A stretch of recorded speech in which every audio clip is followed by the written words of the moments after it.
7 द्वीप वाली इस पृथ्वी का वर्णन, उसमें जम्बूद्वीप, जम्बूद्वीप के अनेक वर्षों का वर्णन, और इन्हीं वर्षों के वर्णन के क्रम में सुखदेव जी ने राजा परीक्षित को नरक का वर्णन करके सुनाया। 21 प्रकार के नरक का वर्णन करके सुनाया, कौन सा पाप करने पर कौन से नरक की प्राप्ति होती। राजा परीक्षित डर गए, पाप तो सबने किया, इस नरक से बचने का उपाय क्या। तो सुखदेव जी ने कहा, राजन, केवल भगवान की भक्ति से जीव के जन्म जन्मांतर के पाप नष्ट हो जाते हैं।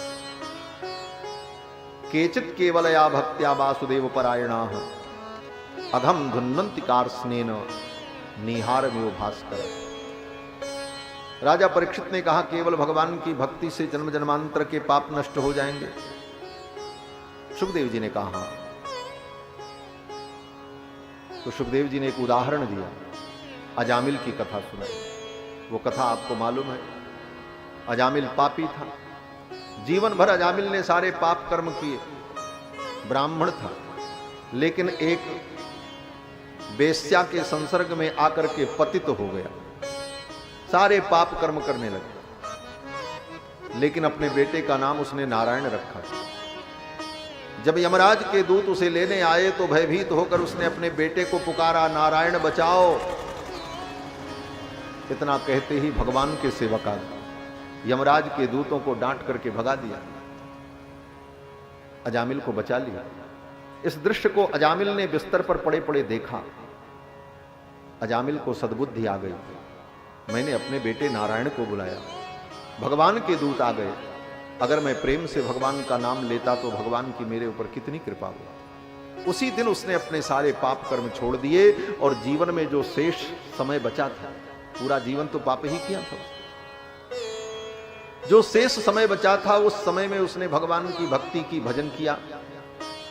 हरिद्वार में जाकर गंगा के तट पर उसने खूब भजन किया, खूब भगवान के नाम का जप किया, और इसी जीवन में सारे पाप से मुक्त होकर के वो वैकुंठ का अधिकारी बना। और उधर जमराज के दूत जब जमराज के पास गए तो जमराज ने जब सुना तो जमराज ने अपने दूतों से कहा, देखो आज नोट कर लो, एक नियम बना लो। बोले क्या नियम? जमराज ने अपने दूतों से कहा कि यहां पर उन्हीं प्राणियों को लेकर के आना मेरी जमपुरी में। किन प्राणियों को? बोले जो भगवान का नाम न लेते हो, जो भगवान की कथा न सुनते हो, जो भगवान के चरणों में प्रणाम न करते हो, उनको पकड़ के ले आना। और जो भगवान की कथा सुनते हो, जो भगवान का नाम लेते हो, जो भगवान के चरणों में प्रणाम करते हो, उनको यहां कदापि मत लाना। यही जमराज ने कहा अपने दूतों से। जिह्वान वक्त्र भगवत गुण नाम ध्येयम चेतश्चन स्मरति तच्चरणारविंदम कृष्णाय नो नमति यच्छिर एकदापि तानान यद्धमसतो कृत विष्णु कृत्यान। जमराज ने यही कहा, उन प्राणियों को लाना जिसका सिर कभी गोविंद के चरणों में झुकता न हो, जिसकी जिह्वा कभी भगवान का नाम न लेती। उसकी जीभ कैसी है? बोले दादुर के समान हो, जिसकी जीभ कभी भगवान का नाम न ले। दादुर माने मेढक, जैसे मेढक टर टर करता ऐसे जीवन भर टर टर करो। जीव तो भगवान ने मेढक को भी दिया, लेकिन मानव की जिह्वा का फल तो यही है कि वह भगवान का नाम ले। और भगवान के नाम की बड़ी महिमा है। भाव से कुभाव से कैसे भी भगवान का नाम लो तो भगवान का नाम जीव का कल्याण करता है।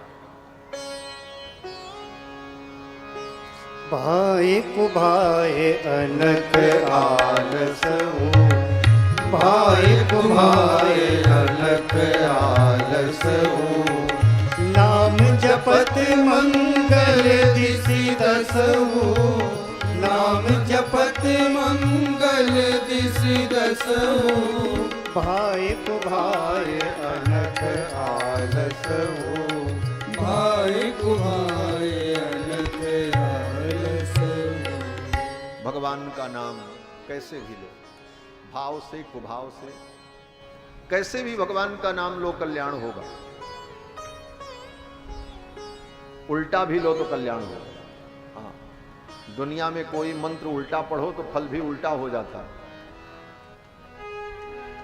एक महात्मा कहते थे, कोई व्यक्ति था, उसकी पत्नी बीमार थी, पंडित जी के पास गया, बोले महाराज कोई उपाय बताओ, बहुत दवा की, पत्नी ठीक नहीं।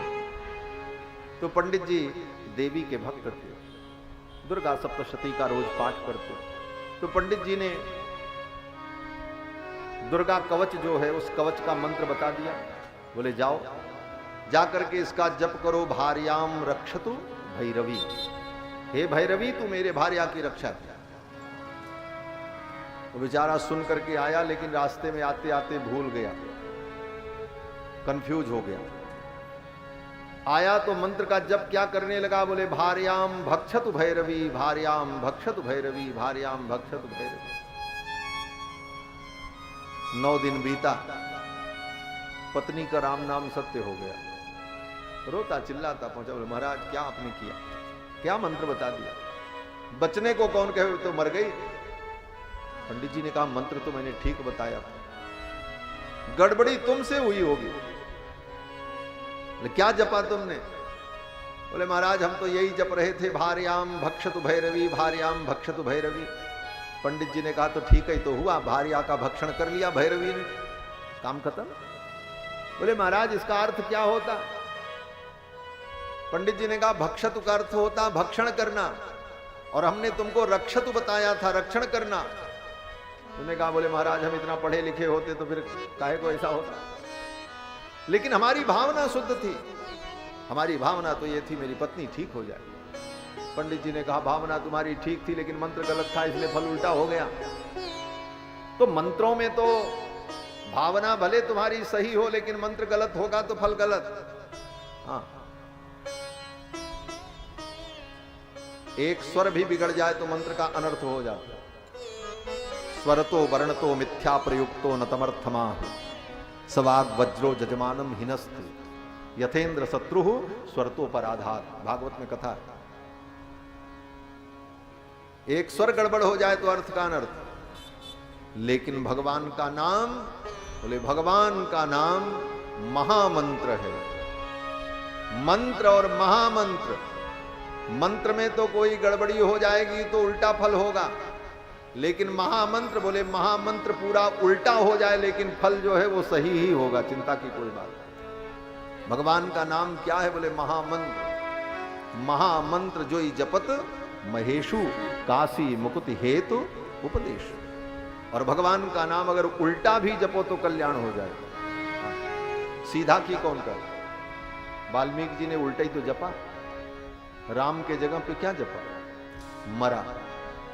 उल्टा नाम जपत जग जाना, वाल्मीकि भय ब्रह्म समान। राम बिहाय मरा जपते, बिगड़ी सुधरी कवि कोकिल। राम के जगह पर मरा कह करके भी कल्याण। तो भगवान का नाम तो कैसे भी लो, भगवान का नाम कल्याण करो। एक कथा है, एक कोई मलेच्छ था,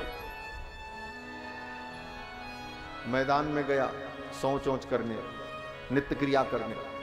तब तक कहीं से एक सूअर आ गया और सूअर ने उसको मारा। तो मलेच्छ के लिए तो सूअर हराम होता। उस मलेच्छ ने कहा हराम ने मारा, और जैसे ही कहा हराम ने मारा तब तक बेचारा मर गया। हराम कह करके मरा, और उस हराम में राम शब्द आ गया, इसलिए उसको भी परम गति की प्राप्ति हुई। ये भगवान के नाम की।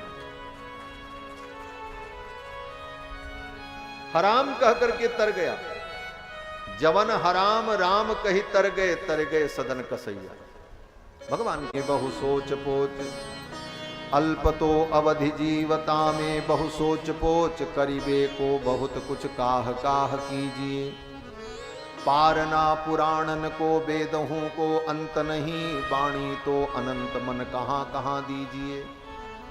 काव्य की कला अनंत छंद को प्रबंध बहु, राग तो रसीली रस कहां कहां पीजिए।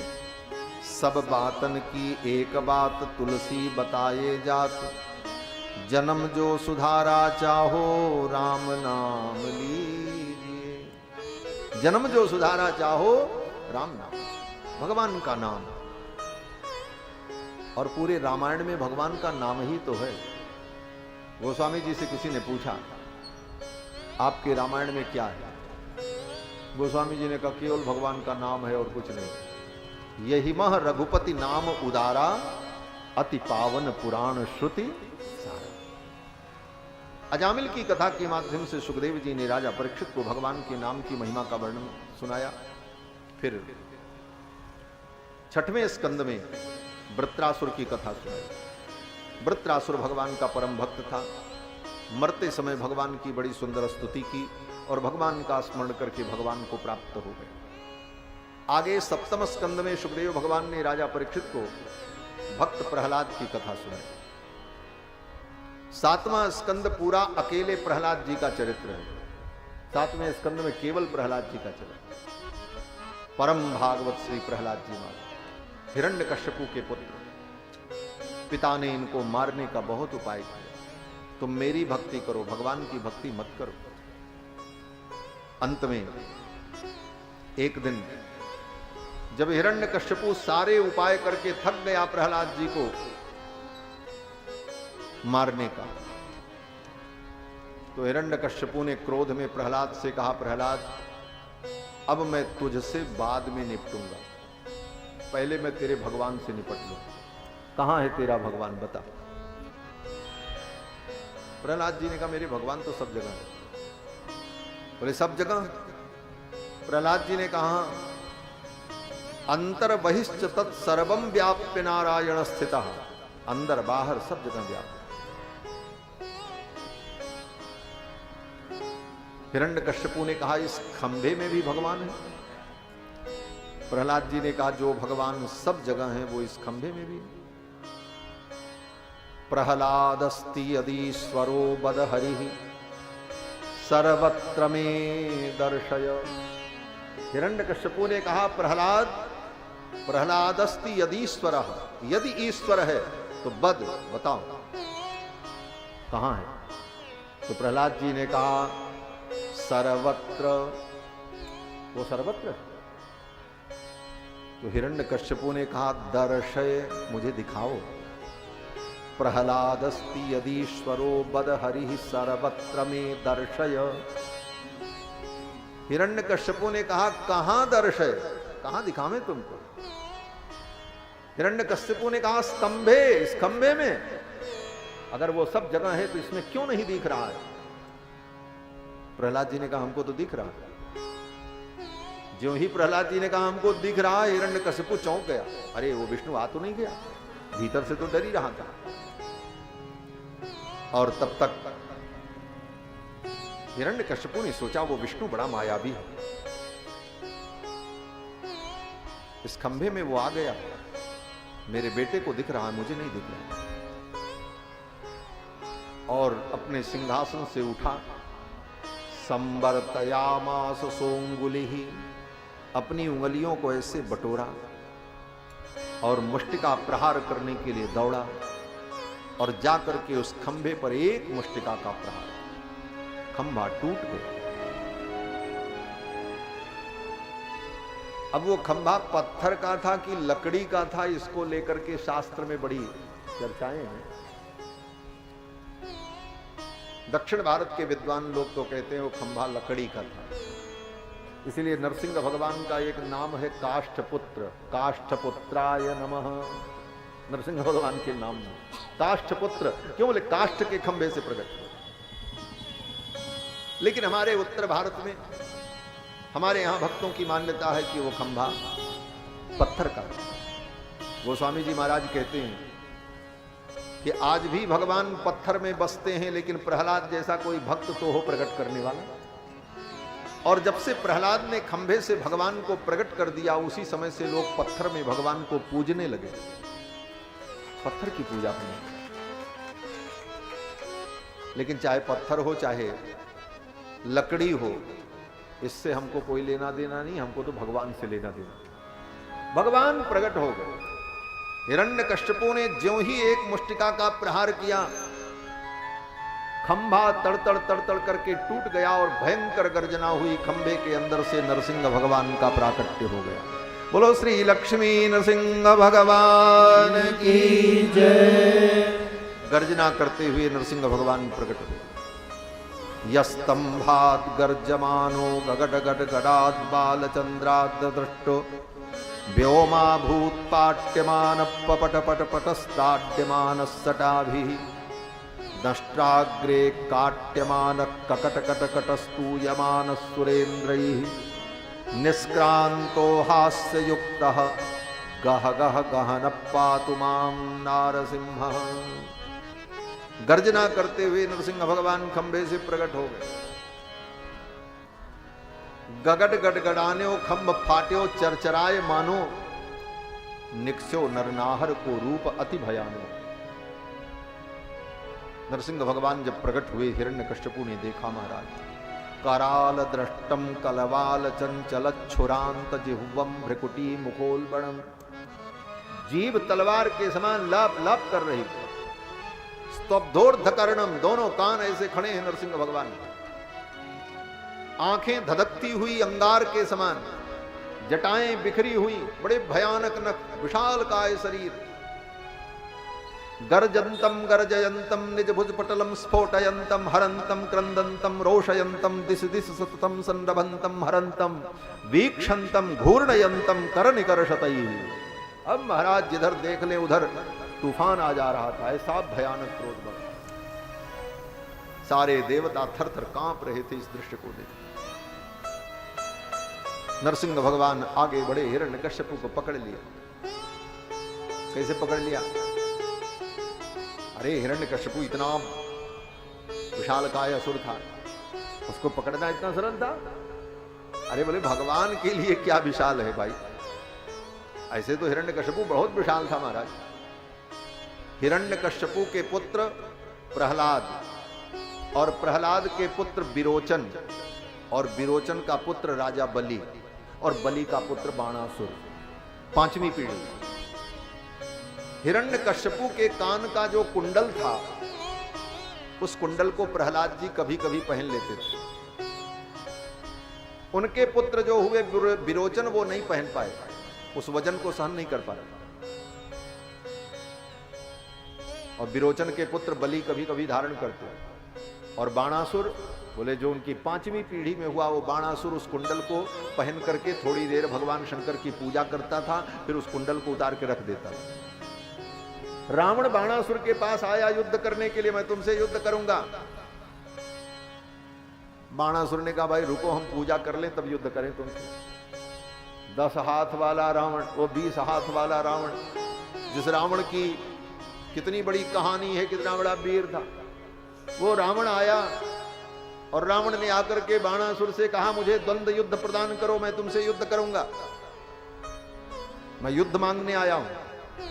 बाणासुर ने कहा मैं पूजा कर लूं तब युद्ध करूं, और तुमको बहुत जल्दी है तो मेरा एक काम करो।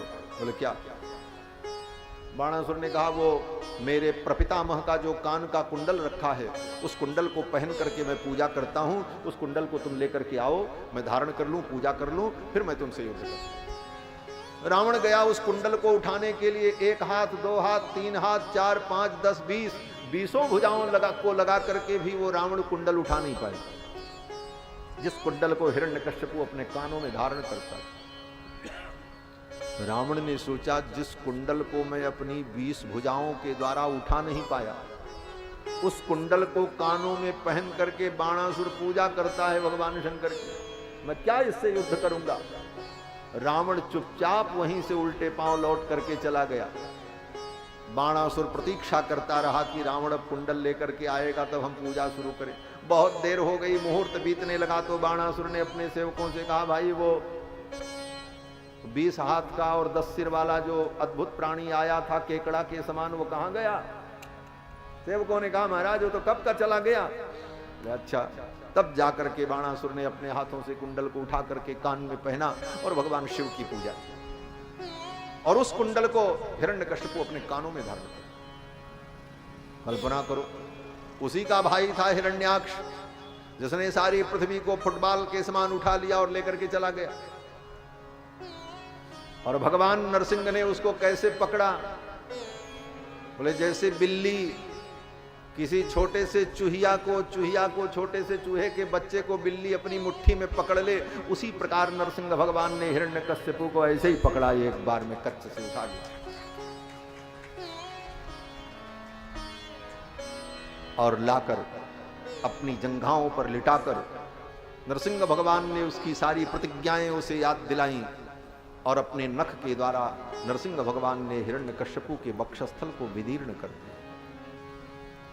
वक्षस्तस्य विदारयन् निजनखैः वात्सल्यमापादयन् आर्तत्राणपरायणः स भगवान् नारायणो मे गतिः।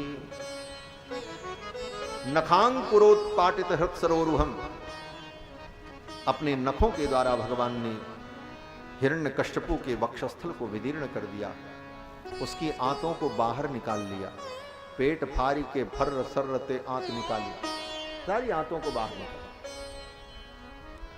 और जब पेट को फाड़ा नरसिंह भगवान ने,